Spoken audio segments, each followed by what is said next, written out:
Let me check if everything is cool. Uh-huh. Check if we are Have you already have you on. started the stream already? Yes, I just launched it right now. Okay. Yeah. Let me make a tweet. We are live. Okay. You can. You can. I think. I'm just going also to reshare just a post on LinkedIn so people can that we are there. So what's up? How about your Yeah, week first of all? Yeah. yeah. My week has been, very. I mean, there's just a lot of things to do, Mhm. and then doing my open source on the side, and then I have a talk which I'm going to be talking about the things I've been working on in open source, and I mean, Yeah. I've been planning for that as well. So On it's been a on lot. Fullstack Flutter conference, right? Exactly, exactly, exactly. Yeah. I also working on my this is very funny because I also working on the talk I'm going and the topic I'm going to talk about during that conference also Mhm. yesterday. So yeah. Sounds good. Sounds good. Yeah. Sounds good. Okay. Okay. That's pretty nice. So welcome Mhm. guys. I think people are joining us. Welcome guys, hello everyone. So today we are going to try to build very I think this is pretty interesting as application because we are going to Mhm. use backend and not only make a front end app for this first session. And this one are going to be like quiz app, and we are going to try to do it as a series, for example. And these are going to be the first episode. So we are going to start with the authentication. But I will let just Shima introduce the project itself, like what we are Mhm. going to work on, and talk maybe about today's topic before we just start Mhm. coding. Yeah. Okay. So, hi everyone. Hi Fabrice. Yeah, it's been a long time trying to plan this stream where we showcase actually doing a full stack application development with that on the server side especially. And if you are watching me for the first time, my name is Chima Precious. I'm a software engineer. I work at Invertase, and then we are building Globe.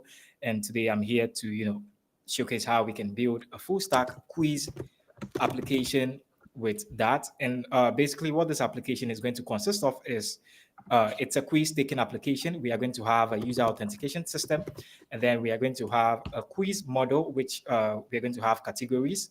These categories could be things like finance, programming, entertainment, and then under these categories, we're going to have questions. So if you're taking a quiz, you can select a category, and then based off that category that you've chosen, we're going to give you questions that you can answer. And then after answering them, we're going to tell you your score. And then maybe if we ever get too excited, we might create a leaderboard to see, who is actually topping the charts. So for today's episode of this video, I'll be mainly focusing on how we can authenticate users. So I would briefly just walk through what that would mean and then the various things that we would require to get that done. So yeah, that's what we're here to do. Yeah, I think that is great summary. And like Shima was saying, today we are going to work and focus more on the backend side and see how we can just manage all kind of authentication and create something that is pretty interesting for our users. So yeah, before we just start, yeah, I see that you just share a screen. That's perfect. Mhm. And I'm going to ask you maybe one question before we just start. Like, what is ORM? Uh, like, and Mhm. it's like some kind of small Okay. introduction. Yeah. Okay, so ORM is basically an relational mapper. So Mm, I'll describe an ideal scenario where you would need an ORM or how an ORM can be very useful to you as a developer. So if you don't have any experience using frameworks, then it means that you've probably had some interaction with databases where you have to store something in some location, and then you have to query these pieces of data in your application. And then you would usually find, database libraries like MySQL in Node.js. You'd find, let's say, MongoDB, which a lot of Node JavaScript users know about. And then these are the databases, and usually you can just use the libraries provided by these databases and then just fetch your data. But then if you are doing things where you want to talk to like multiple databases, let's say I want to use SQLite in my local testing, and then I want to use, let's say, Postgres when I'm actually ready to push my application to production, then it means that if you're going to be using this libraries provided directly by the database providers, then it means that you are going to be writing almost double queries, one for your Yeah. SQLite locally, and then you're going to be writing another one for the case where you deploy your application to production, which is going to use Postgres database. So an ORM comes in here and then tells you that, okay, I'm going to give you this elegant API. Just call it. This is the syntax you can use to fetch data. Let's say we are using a relational database. Postgres, we have tables, and then tables have columns. And then I let's say I have some table users, and then a user has a name, has a first name, age, email, and then some other details. And then I tell you that, okay, the API I'm giving to you is, I can query all users where their name is this, and then you can find many, you can find one. It gives you those fancy helper functions that you can call, and then all the underlying implementation is hidden from you. It means you don't have to write raw SQL, unless some cases where you have some specific requirements, then you can write raw SQL. But then the ORM makes sure that, like you use this API to like abstract all those things away. And then another situation where an ORM can be very useful is when you want to run migrations. Like if I have entities in let's say a statically typed language, I want this ORM to be able to like handle all that, things with me not getting dirty with like SQL, so I can just focus on my code, and then the ORM handles all that. I mean, there are other usefulnesses of ORMs, but then this is the main reason I am going to be using an ORM in this project, because I don't want to be writing SQL. I want the ORM to do that thing for me. So yeah, Sure. that was long, but I hope it makes sense. Yeah, perfect. So yeah, now I think we can start, because Okay. this section, Let me share my screen. Okay, so I just want to be sure that everybody here loves to write that, because I personally do like writing that. So everything I'm going to be doing here is going to be that. yeah. Okay, so Okay, perfect. so I currently have VS Code now, and for this tutorial, the framework or the library that I'm going to be using to write my to do my HTTP stuff, because this is going to be a REST application. We're going to be serving this application on the web. So I'm going to be using Shelf. Shelf is a very popular package in the Dart ecosystem, which you can use to write your Dart server-side applications. It was made by the Dart team, I think. Yeah, Okay. tools.dart.dev. So yeah, it has a very good documentation, and it has a couple of third-party libraries. There are a lot of people building things that you can use to your applications if you decide to use Shelf. So for this video, I'm going to be using Shelf. Okay, so the good thing is that when you have that installed on your system, you can create a comes with the scaffold. So I'll just go through that quickly. Can you see things very well on my screen? Do I need to like zoom in Yeah, something? I think it is good, but if you can zoom it, that Okay. would be great. Does this Yeah. work? Yeah. Okay. Yeah. Now it's I'm going to perfect. create.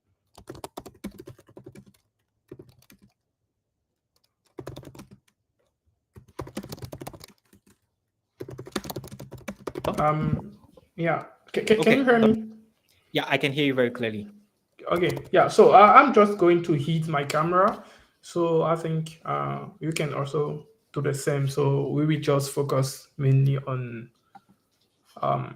Okay. the screen. Yeah. Okay, that's okay. So basically, I'm going to create a backend application scaffold provided by the DAX team, which uses Shelf.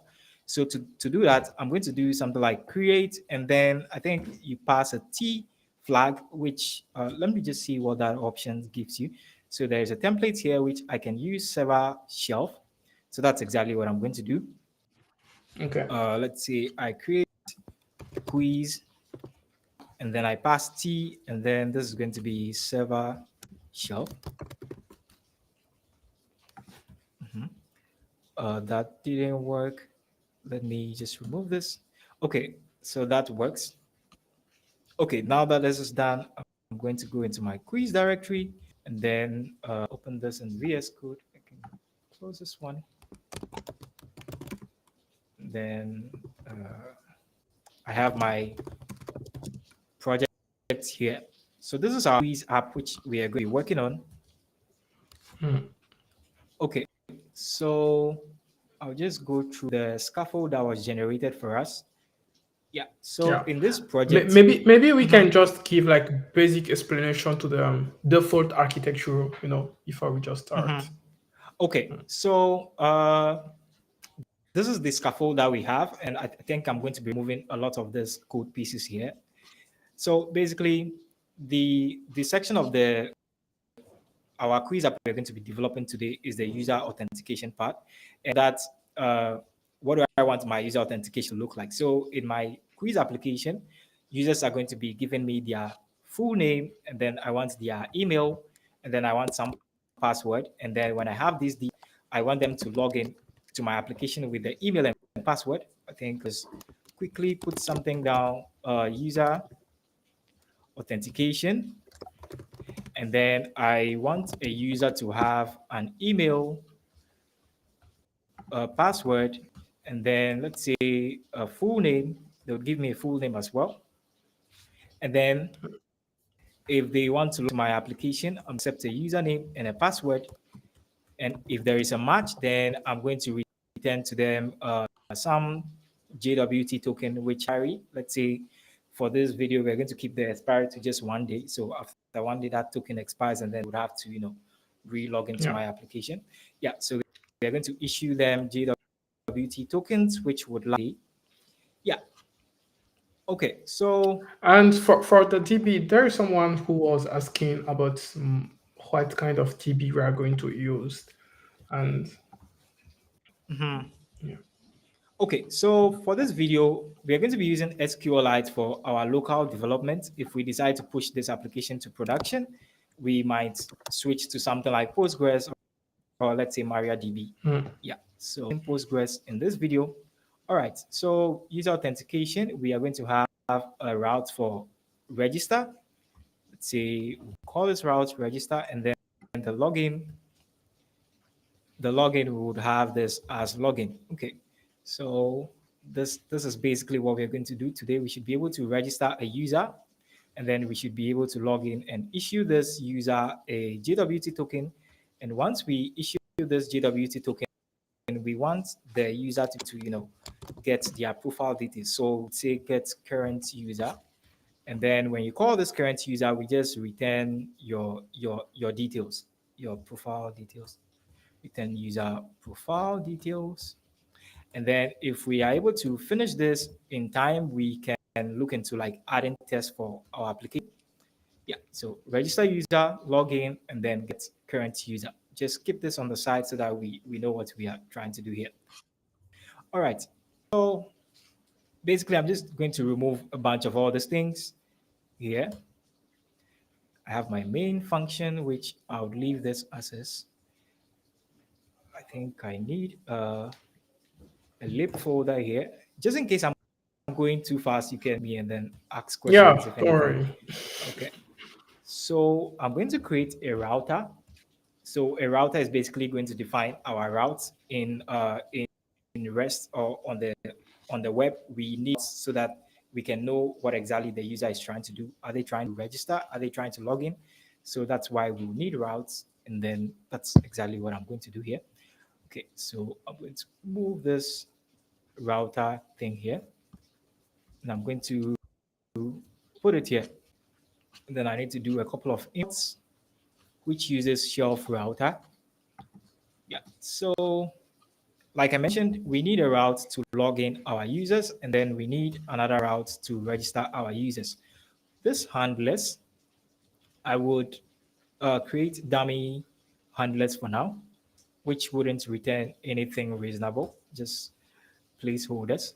So future, and then it's going to return a response, and then this should be async. Yeah, okay. So I have my, this is going to be login handler. And then I want another handler for my register action. It's going to be register handler. Okay. So yeah, I just might have something like okay. So we have a login route and then we have a register route. Okay. If you call this, they both we just return hello world. Okay. So this is the part where I want to get into, creating, writing our business, and that involves, modeling what a user looks like. I have to create a class to represent this user before I get into all the database things. So for me to do that, I can basically just create a directory here, which can be model, and then I'm going to have a user in my application. And what does this user look like? The user has a name, which I know. So class user, and then this user has a username that we would want to display, like after their scores, we say, Yeah. okay, this is a name and then this is your score. So we need a username, and then we would need an email, and then we would need a password, and then I need a constructor for this user. Uh, Let me just make all of them named. Username required this dot email, and then required this dot password. Okay, so this is what a user looks like in the in our application: a username, email, and password. All right, and then with this, I need some fancy or helpful methods on this user call, because I'm doing REST. There will be instances where I'm going to be doing user dot to JSON if I want to return this user over the wire to like the user. I want to have that fancy helper. So I'll just create it to JSON, and this should just give me name, username. Yeah. What is very funny is a lot of time when you are just building like front end app, you are more focused on other. You're not really like use to JSON every time, but Yeah. you use the second one. So, uh, but for the Uh-huh. backend, I think you are going to use to JSON like a lot of time because yeah, you need Okay. to return it. Okay. I don't know, but then if it like, is it possible to have the code on the screen at the same time and then like people watching us? Because I feel like only Oh, just the okay. code makes it Yeah, feel yeah, yeah. sounds a bit like, Sure, sure. like there's magic happening and like a bunch of voices just sounding, Okay, so the good thing about that is that we have a package that can, do this for us through code gen. Mm, I don't have to write this by hand. So that is exactly what I'm going to do now. I'm going to pub.dev, where you can find that packages, and I'll search for JSON serializable. How do you even spell that thing? Serializable. Okay, I found it. So I need JSON serializable to handle what all serialization for me. Put it here. And then I need my JSON annotation as well. Okay. So let me go into my terminal and do, oh, come on. Do something like that, pub get. Okay, everything is okay. Why is this one still running? That's pub get. Cool. okay.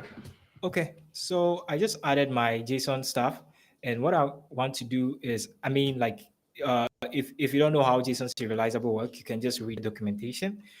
But basically, how you do, you need to annotate the class serializable, and then so the thing is, when I have to JSON, I don't want to my application my users passwords in the JSON together. Like you can return everything else, but don't return the password to the user when they ask for their details. This is not very secure, you know. Yeah. Okay. So I think that to be ignore. Oh, this is deprecated. I think include in from JSON will be false, and then include to JSON will be false. Okay. So we aren't going to be including this in from JSON or to JSON. You get right. So then I can run my generator, but then for that I think I'll need build runner. Let me just Yeah. do that pub add, and then I do build runner. Okay, I hope that was added. Let me do something like that run build runner delete. Okay, something like this. And this, I'm missing something here. There should be a path file user.g.dot.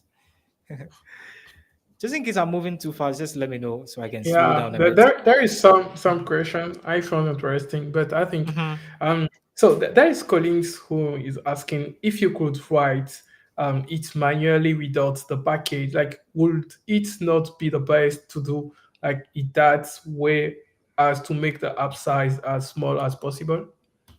Could you ask that question again? Yes, okay. So you are just basically add JSON serialized package, and I Mhm. think his question is to know that if uh it won't be like I can say too big to use that package just for a small project, for example. He want to know.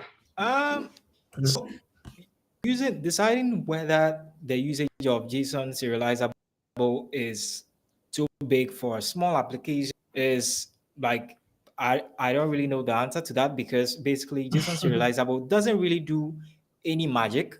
It just generates code that you would have to write by hand.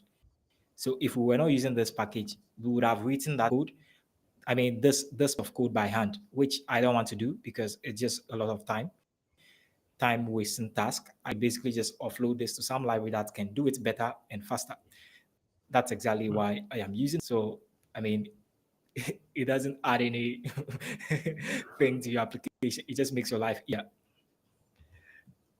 And this is going to be user dot from JSON. JSON. Okay, I understand his question. I think he Mhm. asked about the app size, but no, No. don't worry. Like I just give the Mhm. response to the callings. To be honest, no. Like just generating a file, Mhm. so you are not going to have some kind of like this is not going to increase the app size. So Mhm. yeah. Okay. Yeah. This JSON serializable doesn't affect your app size. It just generates functions that you need. Okay, so we've modeled our user uh, class, like what our user looks in the real world. The user has a username, email, and password. The next thing I want to do is that there are extra things I need to do to this class to be able to store it. So what do I mean storing? So when users submit to register in our application, we need to take these details, validate them, and then store them in some location so that we can perform some queries on them later, asking for that data. Okay, so it means I want to store my application to a database. And in this video, we're going to be using SQLite. And the library I'm going to use to handle all that stuff is an ORM I have been working on. And Hmm. I'm just going to use that quickly. If you do something that really doesn't make sense, you can just ask me and then I'll point it out to you because it's not like it's out there with documentation. So if something looks weird, you can just stop me and ask me what it's doing. Okay. All right. So currently, I think I have a version of the ORM that is, but then it doesn't really have a lot of things. And the version that is currently up to date is on my Git branch. I haven't pushed yet. So I'll be using this dependency from my Git repository. This is so we are able to store that class data into our database, which is SQLite. Hmm. So I'm going to use here and then I think it's URL. Is this a syntax? I think so. Yes, yes. Okay, this is showing some analyze error here. I think I need to add something like publish to We aren't going to publish this as a package, so this is okay. Okay, so I have added the ORM that is going to make our lives easy with storing this class information into the SQLi database, which we spoke about. Okay, for me to be able to store this class into the database, I need some extra things like the primary key or the ID, unique identifier for this user in our database. So I want that unique identifier to be an integer, which the database is automatically going to assign to every user that we attempt to add to the database. So what I want to do is I want to define another property here, which is going to be our ID, and I want to annotate this as a primary key. Does this make sense? Can I proceed? Yeah. I Okay. think Mhm. I think everyone understands. So Okay, I'm going to add this to my constructor because if I don't do that, that analyzer is going to be screaming at me. And once I do this, the syntax for me making this class storable in the database, this class needs to extend entity, and then it takes a generic type, which is the same class type here, user. Okay. okay, just I have just one question just there. Mhm. So you don't make the ID required because the keyword primary key are going to generate it Not directly. ex- Not exactly. Or I could keep this here. I could keep this here. Yeah, I just felt, like constructing a user, we could like pass the ID as the first thing before the other things as named parameters, but I think it's just makes sense to be consistent, so we can just make it required here. Yeah, okay. thanks for catching that before people are confused. Okay, so once I have this, what's the next step? Because I just made this user in a way that we can store it into a database by giving it a property that is going to be a unique identifier, the ID, which is an integer. We got just Mhm. one question, but I think I'll let you. So the question is, what does the primary key annotation indicate when you put it on just before the ID? Yeah. You mean like this? Yes. Okay, so basically annotations. When you put annotation on something, it tells uh, it just tells the code, or it just gives more details about that property class or that uh, let's say method or something. And in this case, I have an annotation on the field integer ID, and this is basically going to tell whichever tool is going to read the source code that, okay, if you are ever passing this code, this property should be your primary key. Does that make sense? Hmm. Yeah. Yeah. It's clear. Okay. Say you have the JSON serializable here, it just means that when you run build runner build, JSON serializable builder is basically going to look at this class and say, oh, this is a class that I can act on because it was annotated with JSON serializable. Yeah, so that's basically. And I'm going to run that run build runner generate. Let's see, does it generate something? Does it generate something? Let's see.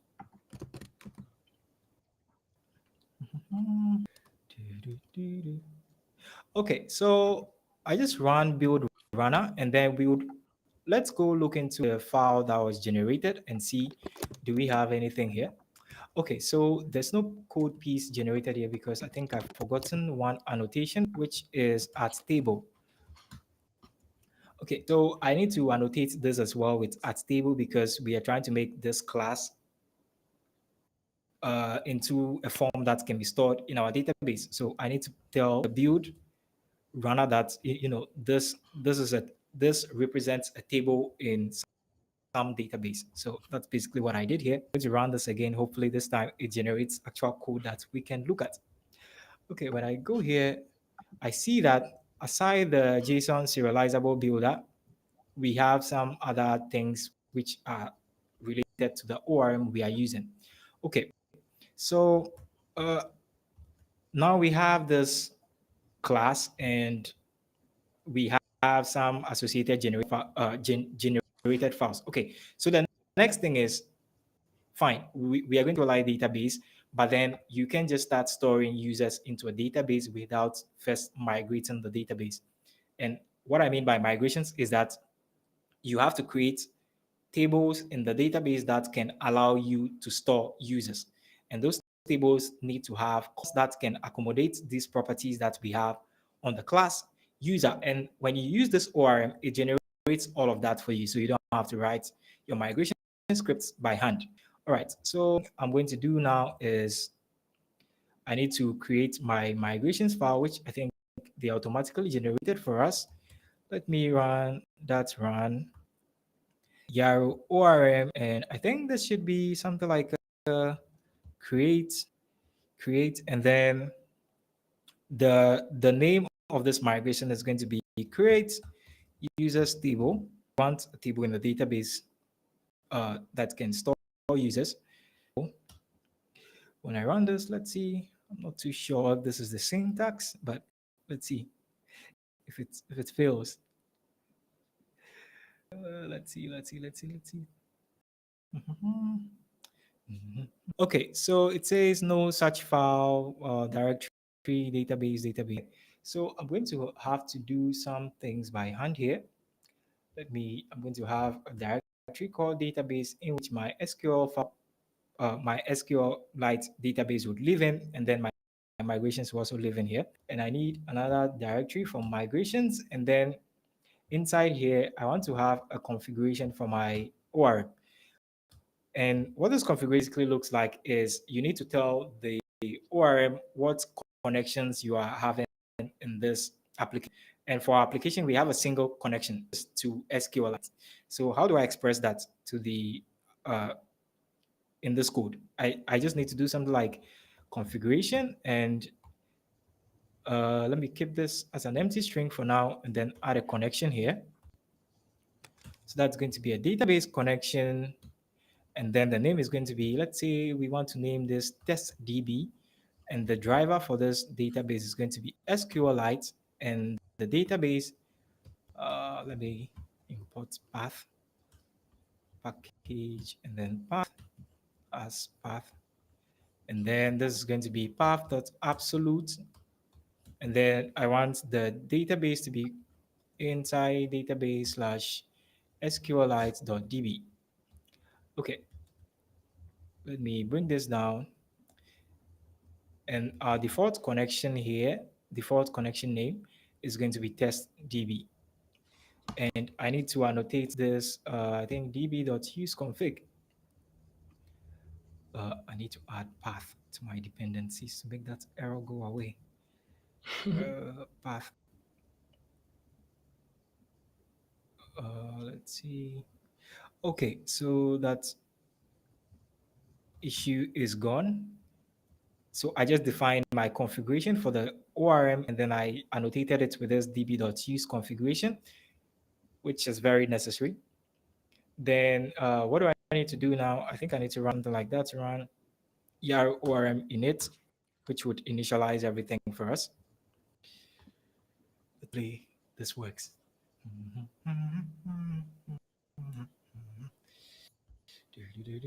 Is yar orm not initialized? No migrations found. Okay, now let me attempt to create migrations now.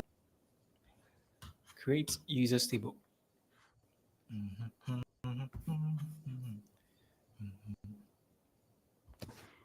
So can you make Okay. yeah, I will let you just finish. Yeah. Go ahead Okay, first. so for some reason it's not creating, so I'll just create migration by hand, but then I won't write everything.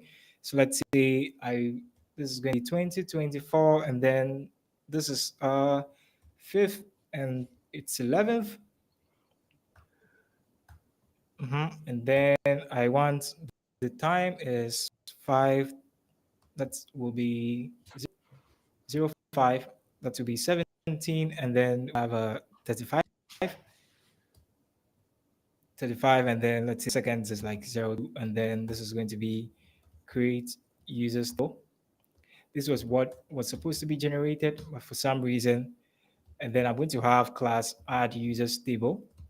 It's going to extend migration, and then in migrations I have the up and down function, And inside the app function here, I just want to add schema. Just want to add user schema, which was generated for us. And then in the down script, I just want to add schemas.add and to be schema.drop if exists user schema.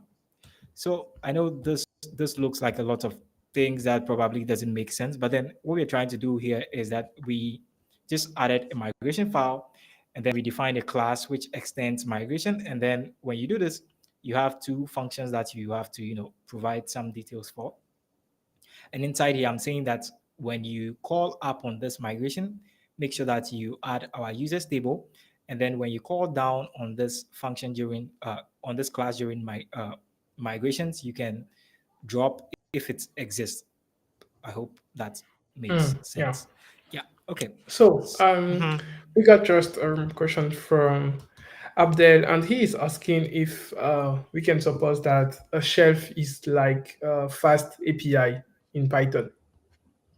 Mm, yeah. Shelf is doing the same thing as Fast API, but then I think Fast API has like a lot of More things feature. Yeah. out of the box, but Yeah. then Shelf is like bare bone, give you just enough, give you like everything.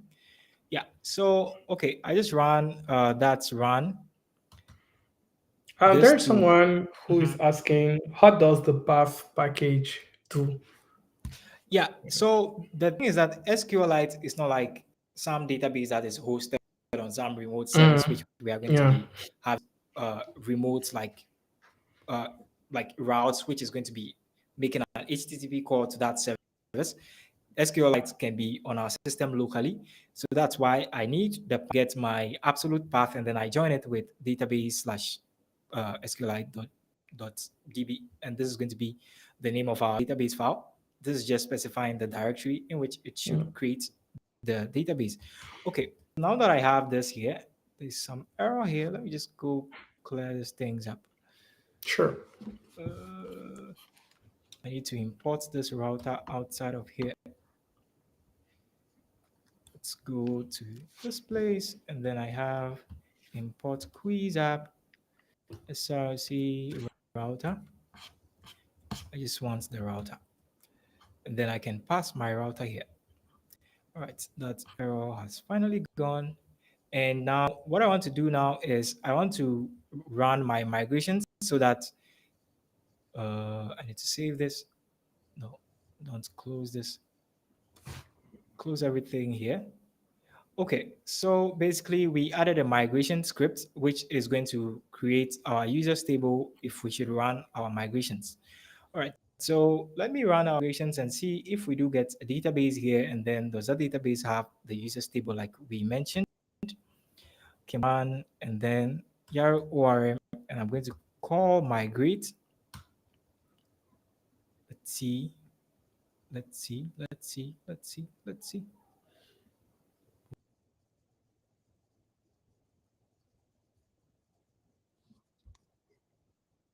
Actually, add users table, and the status was migrated. And then as you can see here, we have an SQLite.db, which represents our database. So when I click on it, I'm not sure I can do this in VS Code. But then what I'm going to do now is I'm just going to attempt to add a user into this database to see if it will work.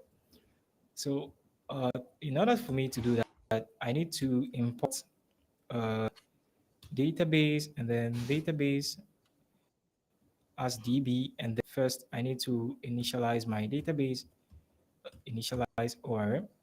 I'm going to comment out all of this and I'll attempt to add a user into our database to see if we are able to do that. So I'm going to do user equal to await, and then for me to add a user into the database, I have a generated method or uh, a field which is user query, and then I'm going to do an insert here. Okay, so this was generated for us by the ORM. You remember when we ran that run build run thing? It's generated this class for us in the user.g file. So I just need to call this, and I call insert. We go to insert to see what it actually needs is a generic type here, which really doesn't make sense. But then the type that you can pass here is new user. So basically, for every entity that you have, it would basically create a class that has new attached to it. So if I wanted to insert a user, I would have new user. If I have a post, it would say new post. Okay. So as you can see, the new class only expects username, email, and password because it automatically knows that the ID would be uh, like the ID would be decided by our database. We don't have to provide that ourselves. So I'm going to put a username here like code keys, and then this is going to be chima at hello.com, and the password is going to be hello123. Okay, so if this works, actually, I should be able to call user.toJSON because you remember we added that helper function which was Yeah. generated by JSON user. So we should be able to call user.json. But just new just a random question, like new user, you didn't import anything before, just use the class new user, right? Yeah, that's because as you can see at the top here, we have the user model imported. And like I Okay. mentioned, the user.dat file has a generated file that is part of it. Okay. That's the user.g file, which has the definition for user query and then new user. Okay. Actually, we can just go into that code and then explore everything that was generated. So here is the user query that we were calling, and here is the new user class that we were also calling. Okay.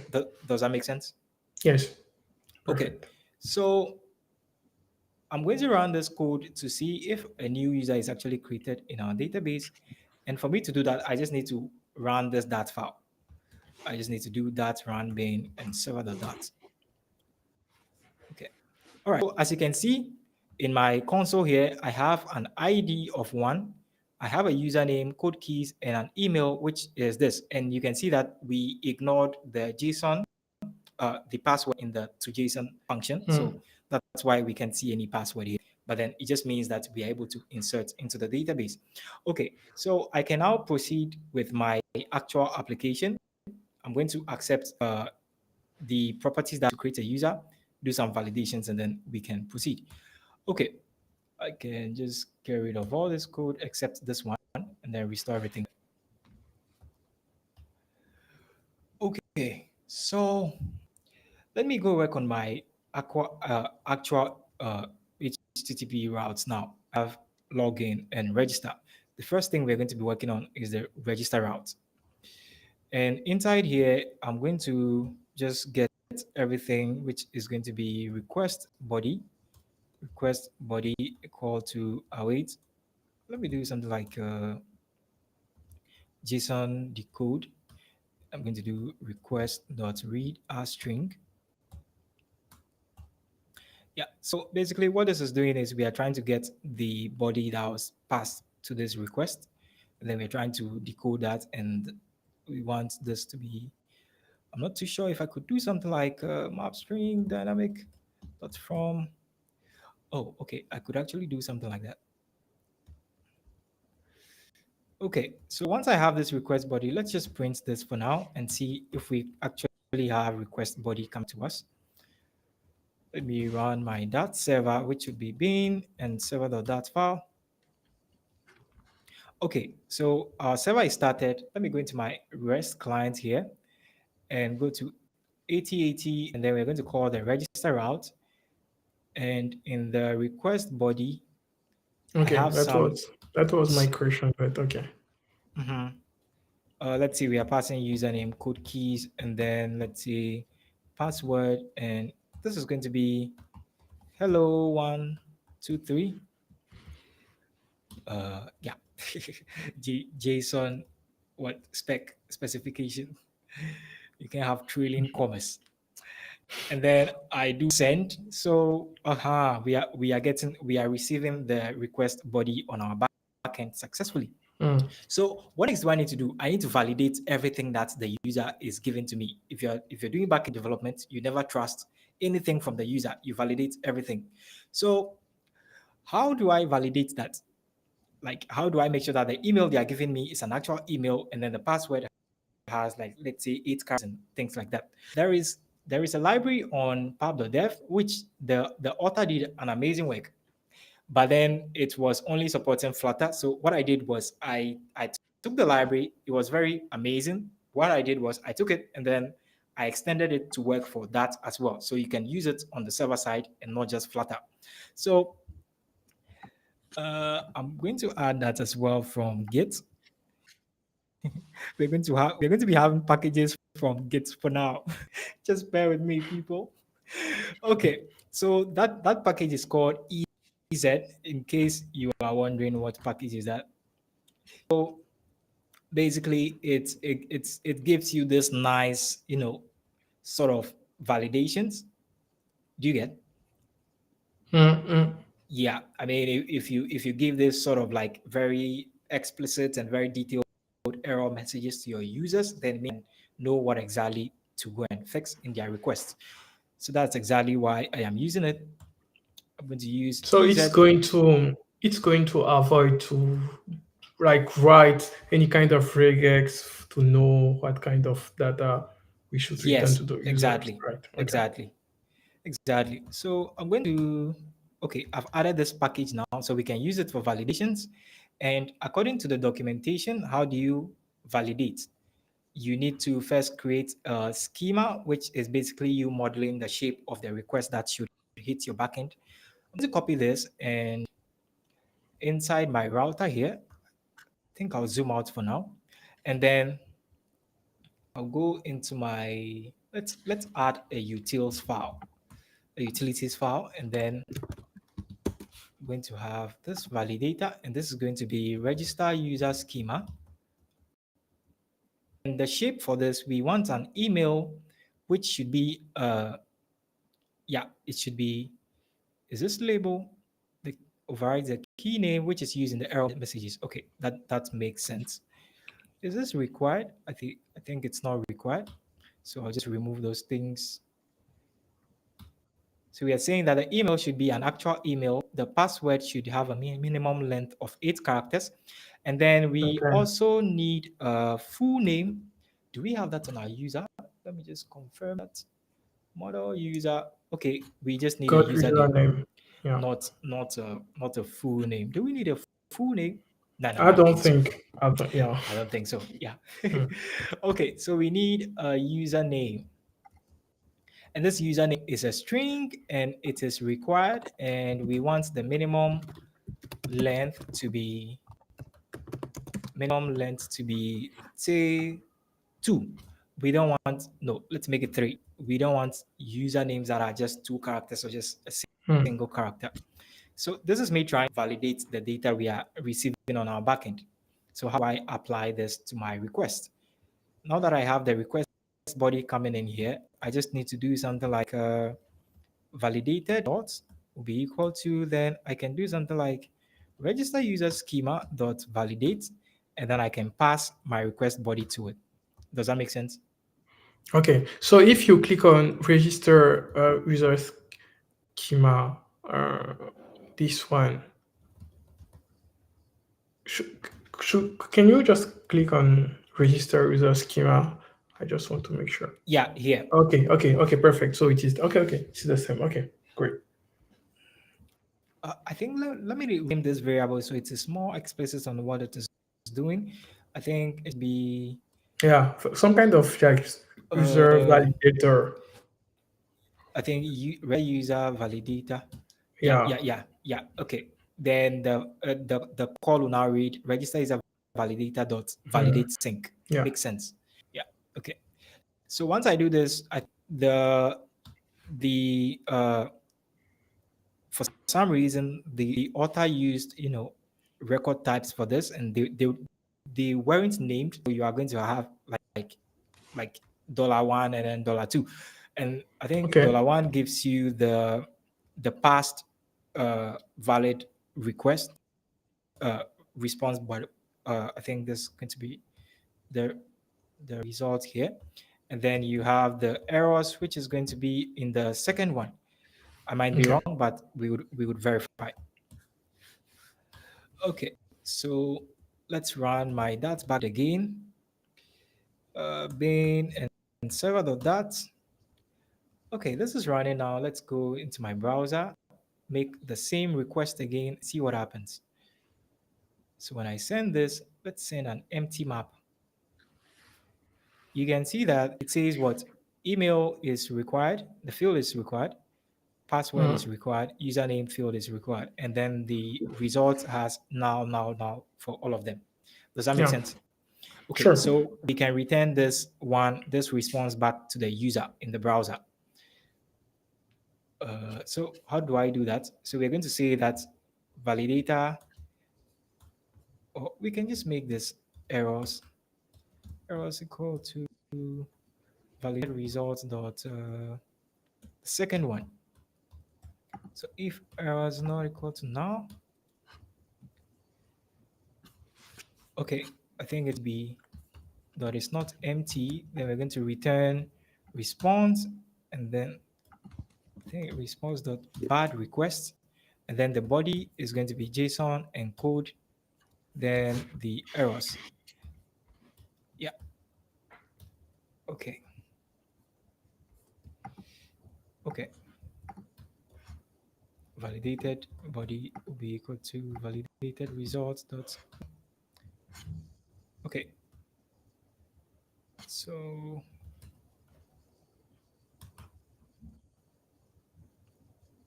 I could have added hot reload to this project, but now I'm killing the server and starting it all over again. So when I do this, you can see that we in our browser we get this bad request, and then we have errors here.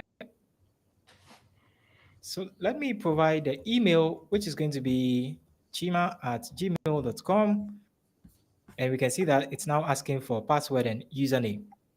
So let me pass the password, which is going to be 1, 2, 3, 4, 5, 6, 7, 8. Or let me just make that 7 and see. So it says the field must be at least 8 characters. So our validator is very, very, very, very, Mhm. very amazing. And then the user is going to be, let's see, I want to make this hello. All right, so it says hello world now because the Yeah. function actually got to this point here. Okay, so with these details, I want to uh, do everything I want to do and then store this user into the database. Okay, so the first things I want to do is that the user is giving me their password. So does Mhm. the line 28 return you like true if everything is great? No, this gives you, this is a map type. This is the Okay. validated body. This one. Okay. So it's we return you a map. Okay. Perfect. Yeah, this is going to, let me properly do this. String dynamic from, yes, here. So this is the validated body we can now work with. So Mm. basically the password is going to be validated body. Then I want the password, and then the username. uh, Username is going to be validated body, and then username, and then the what else? I think the username. No. What else did we ask for? I think the email. Email. Yeah, Email. Yeah. email is got to validated body, and then the email. Okay, so we can actually save the user with all these details, but then the thing is, we don't want to be storing the passwords like in their raw form into the database, because if anybody gets their base, then it means all our users' passwords are compromised. So Mm. how do we deal with that situation?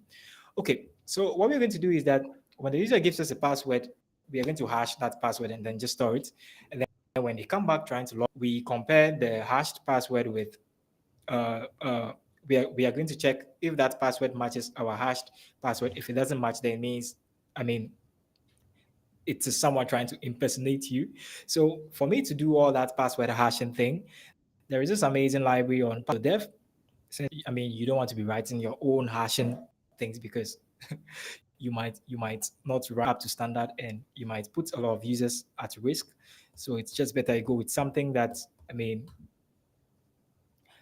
so there is this package called bcrypt. It's very popular in the Node.js system, but Yeah. We also have it in that as well, which we can use for hashing passwords. In their documentation here, they have an example on how to use it to hash passwords and all that kind of things. So I'm just basically going to lift everything that is here. And then I'll place it here, and then we're going to have our hashed password. Password will be, I think I need to add bcrypt. Did I? I didn't. That's pub Yeah. add, On and then your we're going to do bcrypt this. Okay, bcrypt is added now. What do I need to do? I need to import it first. Import bcrypt, and I'm going to hash the password that the user gave me here. And then it generates a sort for hashing the password. And then does basically, does you want to hash the mhm. password before checking with the validator? Oh, okay, okay. So just moving. Okay, okay, okay. Yeah, okay. So No, no, first it's great. we Yeah, we validate the request body, then we mm, actually have a validated request body here. yeah. Then we want to hash user password before saving In before saving database. Yeah. to DB. Mm, That's exactly what we are doing here. Okay, so and the reason I removed that variable is because we don't want anybody writing like a print statement to our password. So it's mm. just safe if I inline everything here, so we know nobody actually has access to that property or variable. Yeah, Sure. so now that I've hashed the password, I think we are good to insert a user into our database. So I can do user equal to user query like I showed initially, and then I'm going to insert a new user, and the username is going to be this, and the password is going to be the hashed password. Okay, up until this point, does anybody like have any questions or something about what we're doing? Okay, Mm, save let me check. user to D. And once we save that user, we want to return the user back to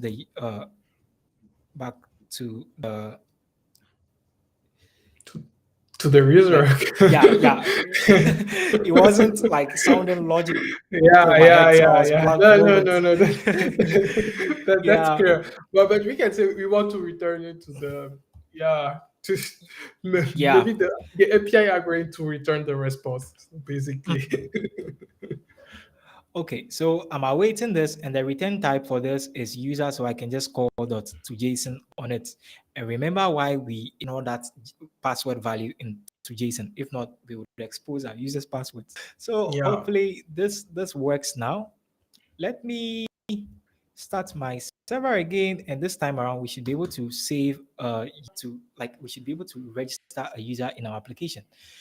I go to my local host here, and I have chima@gmail.com, and the password, let's just make it full bar so I can remember it. And the username is going to be Chima. Okay. Okay, so once I call this, if everything works, we should have a response that says, okay, when I send this, it says password must be at least 8 characters long. Okay, Okay. full bar 1, 2, 3. I think that should be more than 8. I can't even count it. Yeah. And I send this. Okay, this works, but then I think there's one thing we are missing. This is a get request, and for some reason we are passing a request body along with a get request. Oh, I think some HTTP clients don't allow you to do that, but then for some reason we are able to do this. So I think we need to change this to a post, yeah. which is very easy. I just need to change this to post here, and for login as well, a post. It's Yeah. funny how nobody caught that. And there also in the line 13, you just write login handler. So for now, we don't Oh, have yeah, yeah, like yeah, the yeah, yeah. login, but yeah. That makes sense. Thanks for catching that. Mhm. Okay, so as you can see, we were able to register a user. Let me try register another user the right way with a post request, not a get request. Like that was so wrong. So I call this, and it's a post request with this request body. And when I send this, let me. Oh, so we are just realizing one issue now. If somebody tried to register with this again, it would work. Twice. Yeah, it will Yes, so work, we are going to right? be having two users having the same email and the same username. So let's quickly fix that.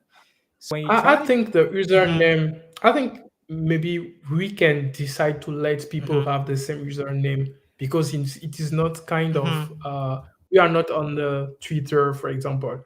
I don't know for yeah, you, but yeah, we can but then make the email, we can just maybe verify if the email exists or not. And okay. Well, in this application, I think I want everyone to have unique emails and oh, okay. Okay. unique Okay. usernames. So what I can do is I'm going to check the database. Do we have anyone with either this email or this password? Okay. Okay, so I'm going to do user query and I'm going to say or because I'm having two series here. Do we have a user with an email that matches this or a user with a pass with a user that matches this? Do you get? Hmm. Yeah, so I'm going to do user.email and we're going to pass the email here. And then the other thing which can be in this list is username, which is going to be username.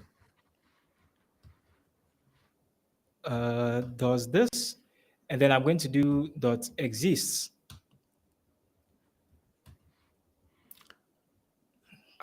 So any user with either email or username.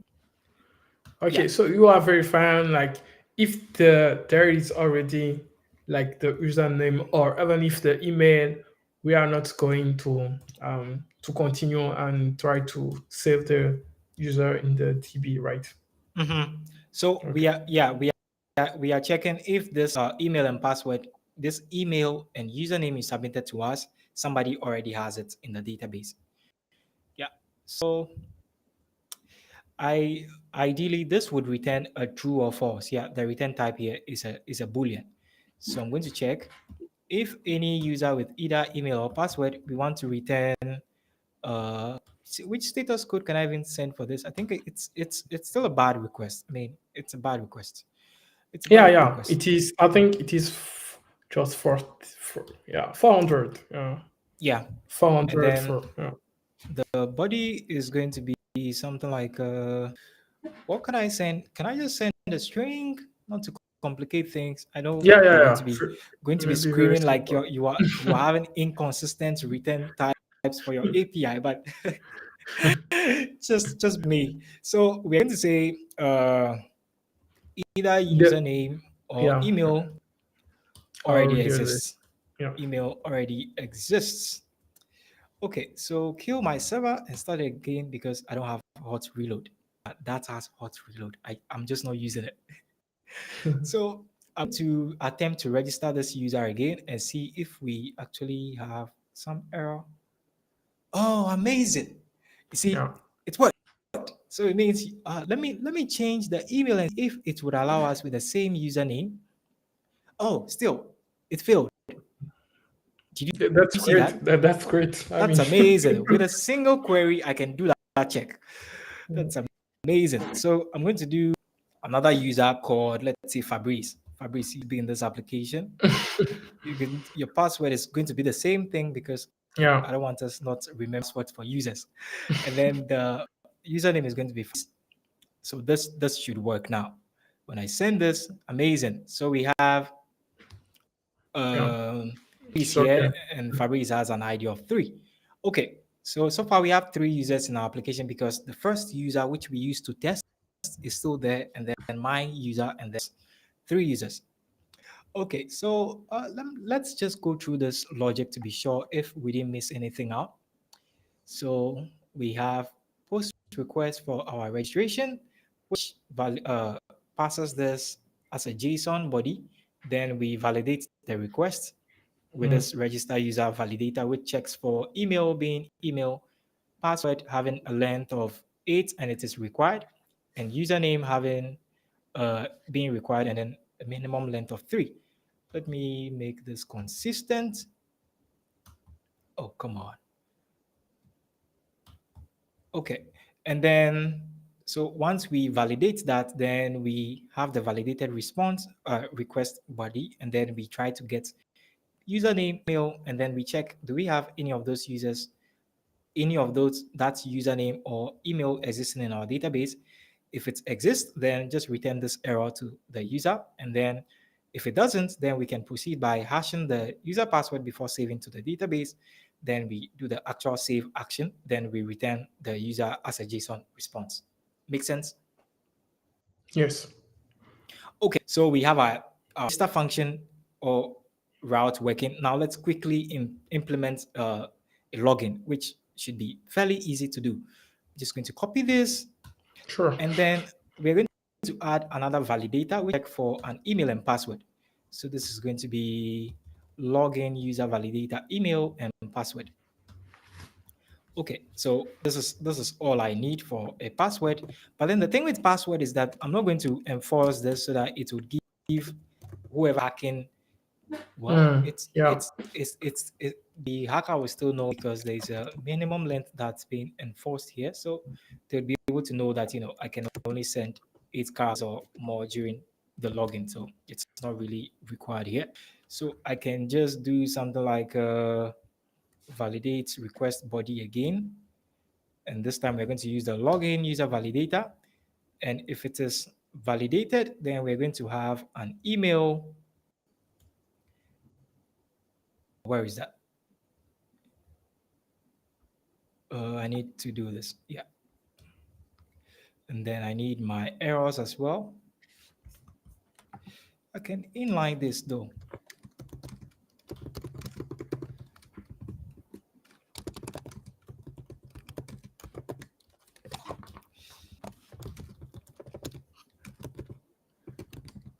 Oh, come on. I really can't do that. I still need the errors. Okay, so we keep this way. Then we have this. We have our email, and then we need the password. But I think the main difference there is we are going to return also maybe the token, right? Yes, yes. When everything matches, we are going to return a JWT token to this.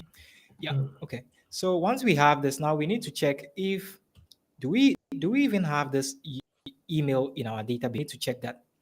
So the way you do that is user with email exists. We go to await, and then I'm going to do query dot where. Actually, I can just find user dot email, and then I'm going to pass this email value here. Dot find one. So I'm trying to find user by email.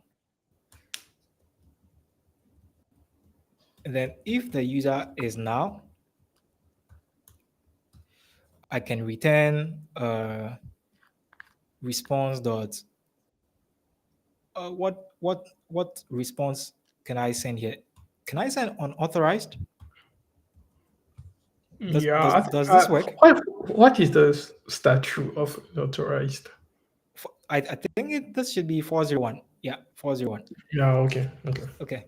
So Okay, that's when good. we send this, I can just say, uh, either email or password is invalid. Yeah. So we are returning this generic error message because we don't want to give the Yeah. maybe More clue to the a user. hacker Yeah. information about what's like that this email doesn't exist in our database. So if the user actually exists, then I should be comparing passwords, right? I can use this to check the password. Same from the bcrypt library, which we did. So I can do this. So what I'm going to do is I'm going to do this all in a single check here. So the current password which they provided to me, this one, and then the hashed one, which is going to be Okay. the user password.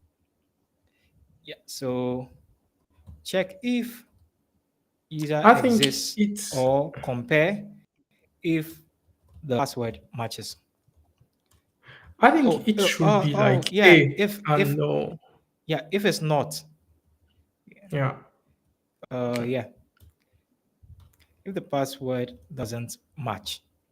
So same thing. The reason I'm inlining this is because I don't want to have like a second this thing here where like Yeah. if you're able to bypass this, then you're also checking the timing for this as well. I want to do Hmm. everything at once, and then it doesn't really give you any clue of what is happening. Yeah. So if user is null or the password doesn't match, then we say either email or password is invalid. So let me print user.json and see if our login actually works. Ooh, quick break. That's Okay. normal. Yeah. Let me kill my server and start it all over again. And go to REST client here. And then we're going to, this time around, this is a login action. Fabrice, I'm going to log in with your account here. Sure, sure. You can. I But mean, if you then want. let's fake the password and see what happens. Okay. When I send this, we get either email or password is invalid. Let me Perfect. send the valid password and see what happens. So you can see that it prints Hmm. uh, your user I data mean, yeah, to yeah. the this thing to the console. But Hmm. then so you see that we have the password here from the database, but then when we are sending it back, like when we are logging it to the console, we ignore the password Hmm. Okay. so that you don't leak passwords. So if the user is actually valid, then let's issue them a JWT token. To do that, we also have a library on pub.dev, which can do that easily for you.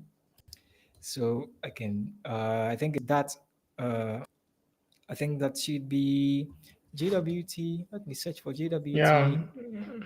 And then we have this library, that's JSON web token, which we can use for issuing token, verify token, and decoding, like all that stuff. I'm going to speed through because I think we are behind time. So yeah, get. Okay, so in order for me to issue a JWT, if you don't know how that works, maybe you can go read up on it. But then you need a secret key, which can actually be like an actual private. It can be like a private string, which you can store in your environment variables, and then you can use that to issue JWT tokens, and then you can use that to verify your tokens as well. In this video, I'm going to be using like uh, a secret key that is a. Let me add a .env file here, and then let me add something like JWT secret equals to, let's say we're going to, for application, we want some random string to use for let me just put this. Okay, and then I would You're add very a strong. library. Yeah, let's say .env to load that .env file. Let me add this, and then I'm going to do something like inside my router here. I'm going to have final env equal to .env, and then include platform variables true .load, and then inside here I'm going to do, so final JWT secret will be equal to, what will be secret key, and that is going to be env, and then I'm going to have this variable name. Okay, let me make this private.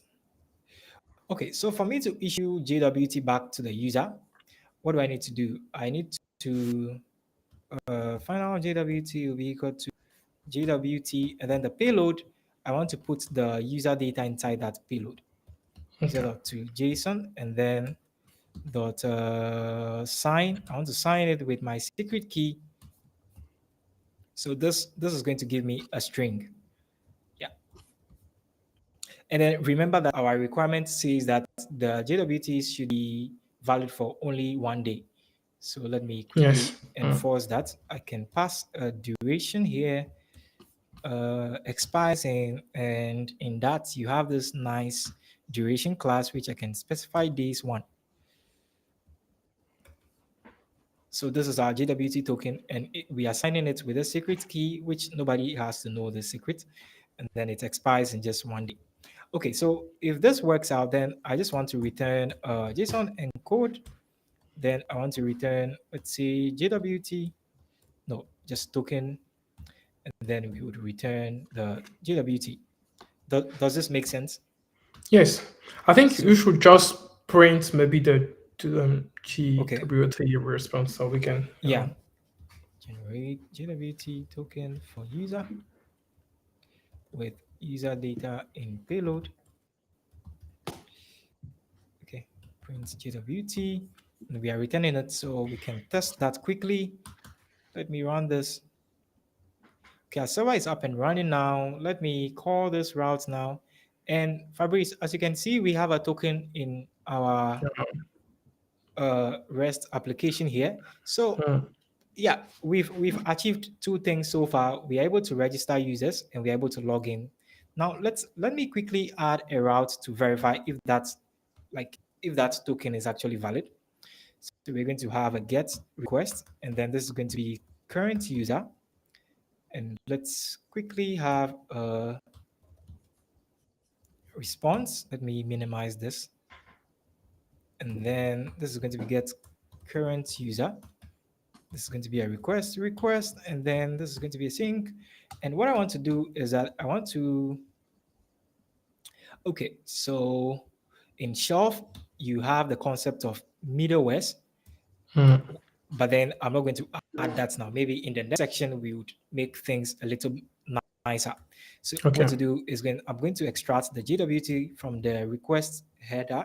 And for me to do that, I expect that the token is going to pass in HTTP headers dot authorization header. So basically, this is going to look for this authorization key, like this value. Yeah. So when I get this, I am going to split this by space, and then I want to get the last thing, because usually JWTs are sent this way, like bearer. I mean, Yeah. you can just send the token, but then we are just having this for and this is going to be our token. So I am splitting it by this character, which is a space, and then I'm taking the last of that list. So last or now. I Yeah. think you are just missing string split. It's Okay. now. Then I'm going to return response dot unauthorized, and I'm going to say not authorized. If you didn't give me any token, then you are not authorized. Okay, so I need to verify the JWT token now. So is valid token equal to, then I think I can do something like JWT dot try Verify. verify, and then I can pass my JWT token here, and then I pass my secret key here. Yeah, so the reason we are using try verify is that we don't want it to crash our server if it doesn't match. So it would return Okay. a null here. So I think this returns JWT verified. So if JWT verified equal to null, then we also want to return the same thing, the same error. Okay, so if it's not null, then it means we actually have a valid user.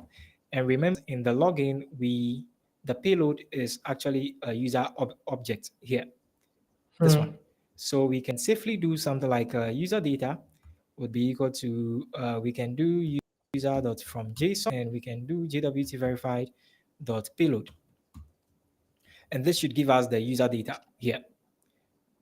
Okay. So we can return response dot okay, and then the body can be we need to wrap this in a JSON encode. JSON, oh come on, JSON encode, and then I'm going to have this here user, and then this is going to be user data dot to. Do we need to do this again? I think let me just pass the payload directly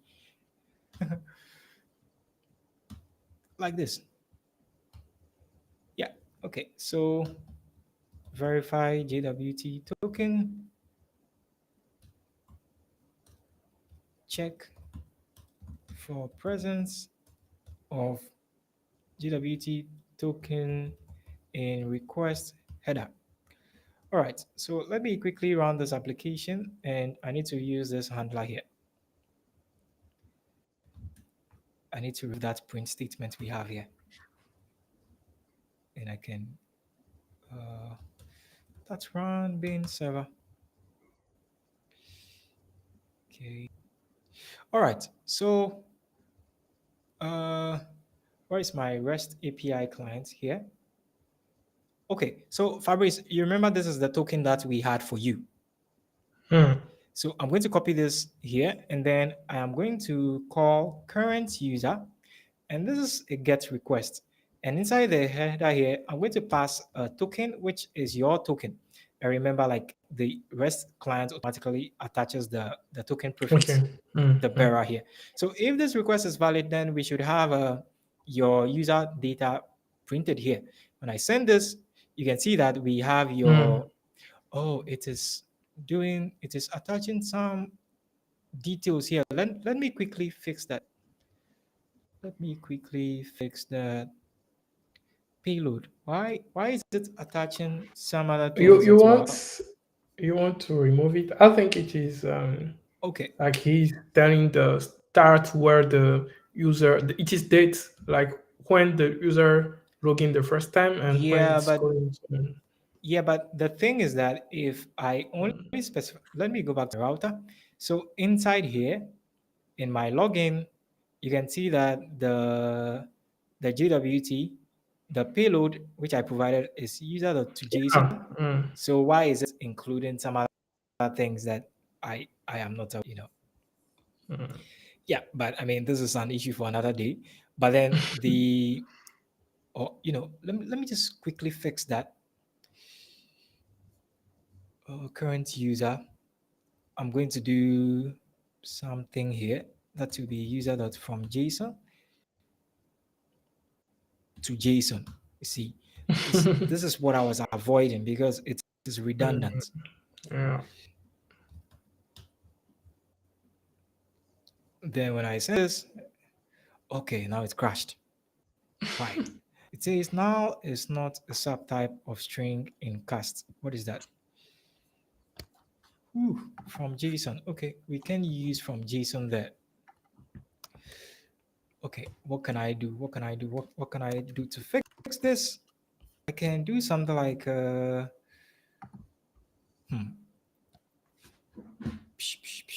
need ideas. What can I do? Let me You want do to. user data equal to map string dynamic. Honestly, I'm not too I don't even know why the payload has like unrelated information that we didn't provide. And I then don't know if inside mhm, that is pretty weird, but maybe he's adding it just before through the response. Maybe. mhm. Let me put password here. Or maybe what we can do is, for example, make some kind of like Mhm, from JSON and mhm. pass like JSON verified payload inside of from JSON. So it's are going to parse You it. mean like in user here Yeah, you from know. JSON? Let's see. Let's see. What can I do? What can I do? What can I do? You know what? If Let's just leave it as it is. I mean, those yeah, for now. Yeah. expiry and things aren't like that's information that we can hide. Like we need to hide by all means. So let's just leave it as is. Okay. And then when I run this, There is someone I like this comment. You say like, bro, use dark mode. okay, so Fabrice, you can see that your token works. Let's Yeah. send an invalid token to see if that check actually works. So it says not authorized. So I guess this would be the end of our stream, and we were Mm. able to register users. We were able to register users. We validated our request. We uh, we hashed our password, and then we inserted a user into the database. And then when they requested to log in, we validated their inputs and then we issued them a JWT, which lasts for just 1 day. And then when they call the get current user route with the JWT token, which we issued in the request header, then we can validate it. If it's valid, we return them the payload. That's all for today. And Fabrice, do you have anything? Yeah. The only thing I can just say is just wow, and like just a big thank you for these beautiful tutorials, because I think we have learned a lot of things, and even Yeah. for people who are not like who not very just familiar with backends, I think it was very smooth and very simple. So maybe they can try, and like it make me want to dig a lot more into back part with Yeah. Dart, Yeah. because yeah, I think it's very interesting. Yeah. Hope to Yeah. have you for next session. Okay. Yeah, I think a lot of I people have. mhm, I ask you directly a lot of questions mhm. from people directly. So if you have something to add before we just end, yeah, feel free. Okay, so I think I would a repository because I think all the things that we just showed, it I Mm, mean to me it's amazing that I can write that on the server side and it works. And the other exciting part for me is that validation library which I mentioned, like it's freaking amazing. Like can validate things and it gives me very like explicit error messages that can send to the user. I think mm, people would want to like try this out. So I'll create a repo and then I'll share it with you, and sure. then you can put this under the The description of the description. video so Mm, that the next session when we come back, I mean, people who have already would have already processed that code and okay. everything makes sense in their head. So yeah, that's all I have to say. Sure. Thanks for your time. That's all Mhm. as usual. And yeah, I hope to have you there very soon for the Okay. next episode. Yeah. Bye. Bye bye. Okay.